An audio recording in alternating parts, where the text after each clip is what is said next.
So, I'm someone who likes to think a lot, and although I'm not an AI scientist or have cutting, although I don't have cutting edge information on the AI race or what's happening in development or anything like that, I do often have ideas that I think about. And one of the things I think is most interesting right now with the AI race and trying to develop whatever it is we're ultimately trying to develop is the language models that we use. And I had a thought the other day that assumably these companies are trying to make these AIs as much like humans as we can. And yet we're only feeding the AI language. And language is a huge part of who we are, how we communicate, and how things progress in this world. But if we're having the goal to make AIs be as much like us as possible and replicate what we do in our original thought and creativity, there's a thinking that the AI needs to live with us and not only understand our language, but our visual, our everyday visuality of the world. And what's interesting about this idea that I had is it recently popped up on my feed in a form of a meta researcher, and I've kind of known for this whole time that Meta's been headed in this direction ever since I started thinking about this kind of stuff, is that they are looking to figure out how to beat language models, and they believe that the language models are the first kind of stepping stone in the AI race. And that makes a lot of sense. You know, it's never been something with any technology where the first thing is always the end product. And so they're looking, thinking outside the box, not trying to optimize the language models, but looking for other ways to train an AI for it to be better, for it to replicate humans. And what better way to do that than to put a pair of glasses with cameras on everyone and record what they see, what they hear, what they experience every day, and train an AI on that footage. Now, this is very difficult. It takes a lot of infrastructure.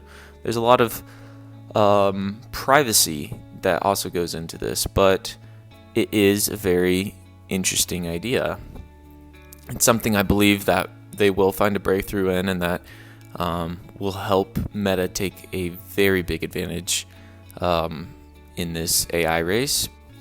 Now, what you might be asking is, why does the everyday visuality matter to training the AI? Well, if you think about a child from birth, think about AI in a very similar way.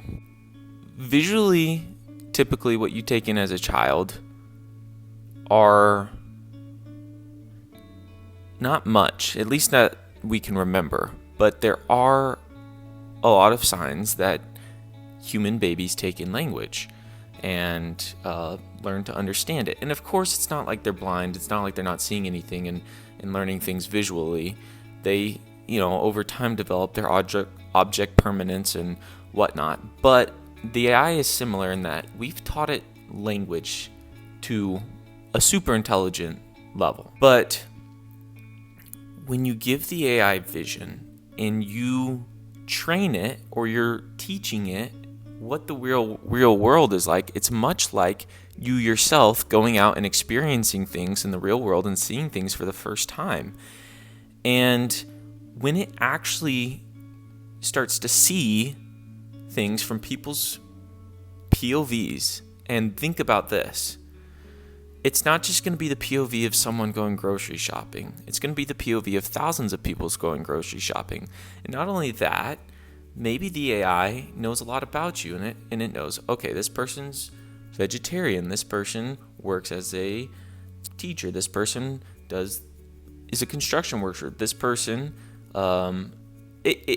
it'll know these details about you, and if it doesn't, it'll pick up on them over time. And then because it watches you do these things, it'll start to put together what we call stereotypes in the social world, but it'll start to put together real stereotypes, and it will be things that it'll be able to measure as far as, okay, 23% of construction workers, from what I've seen, like, let's say 5% of the users of this technology are construction workers. 23% of these construction workers are this, and that, as an AI, lets me predict these things and optimize these things to work better for these specific kind of people, because I know and I see what they do every single day, and it's gonna be the littlest things. But it is interesting to think about, and there's, like I said, a huge privacy kind of revolution that will happen with all of this, because the reality of it is, and a lot of people, for the right reasons, are very conscious, and now more than ever, conscious about their privacy and keeping it safe. Again, for the right reasons. But these AI companies are going to be asking for more and more of you, because they want to understand, they want the AI to understand humans at the rawest level. Not only that, if they can find some sort of workaround with the government to keep surveillance on you, they're going to do that too, of course. But at least for the Zuckerberg, the Altman, the Musk of the world who are developing their AIs, they're going to be asking from you more than they ever have. And they're going to probably try and put it in ways that don't seem as bad as it is. And the truth is, the people who accept these security and privacy terms are going to have a tool that knows them and can help them probably a lot. And the people who don't eventually will either get some sort of FOMO or whatever and be forced into the life of letting the AI know these things because of society. That's just because how society works.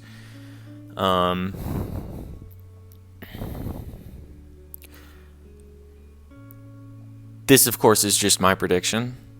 There's no for sureness on this, although I tend to believe that it will be a reality one day.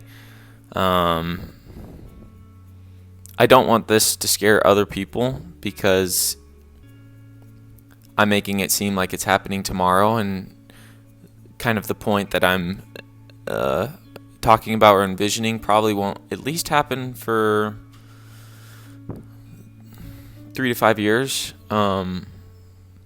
Again, I'm not an AI researcher. I don't know how to train an AI. I don't even know how to code. But I do know what the people think about whenever they are developing things, because, believe it or not, what they're thinking about, the ideas they're trying to come up with, are honestly very similar ideas that I've come up with, because it's just a matter of knowing how to teach something, knowing how to train something. And sure, it's a computer, and sure, it's a lot different from teaching a human, but there are similarities that overcross that need to be thought about. And the first one being thought about is this visual one, and I wouldn't be surprised if Meta takes a huge leap with this, and if their Meta glasses start to be something that turns into the new iPhone, or something that just everyone's wearing. It's easy to wear. It's on your face. You're going to be able to do everything with it. It's going to be training an AI with you that's giving you live suggestions. You're going to be able to have a built-in translator in your ear with the glasses. You're going to be able to record anything. You're going to be able to ask it questions on the spot. You're going to have so much capabilities, and it's just going to be sitting on your face. That's where I think the world's going. I really believe in Meta's team. I really believe in Zuckerberg. I don't think it's a smart idea to bet against that guy who's the world's youngest billionaire before Kylie Jenner. And he's invested billions in America, but also in his AI development team to make something happen. You got to think that he has a plan and that he has a visionary goal and that he is doubling down on it to hire the best people for the biggest money to make it happen. The world's going to be interesting. Stay updated, stay informed. But stay ready and look for opportunities. There's going to be more opportunities within the next 10 years of your life to do something crazy than there has been in your whole life. So stay aware. Don't be scared of it. Be smart. Be safe. Make the right decisions. But take advantage of this. This is big stuff. Let me know what you guys think about in the comments, what you guys have been thinking about. Some thoughts that you have on what I said. I'm open for friendly debate. I'm not gonna argue with anybody, but I'm curious to see what y'all's thoughts are on what I said. And of course, none of us really know the actual future, but it always intrigues me to know what people's predictions are. And it was great talking to y'all. So I'll see you next time. Peace out.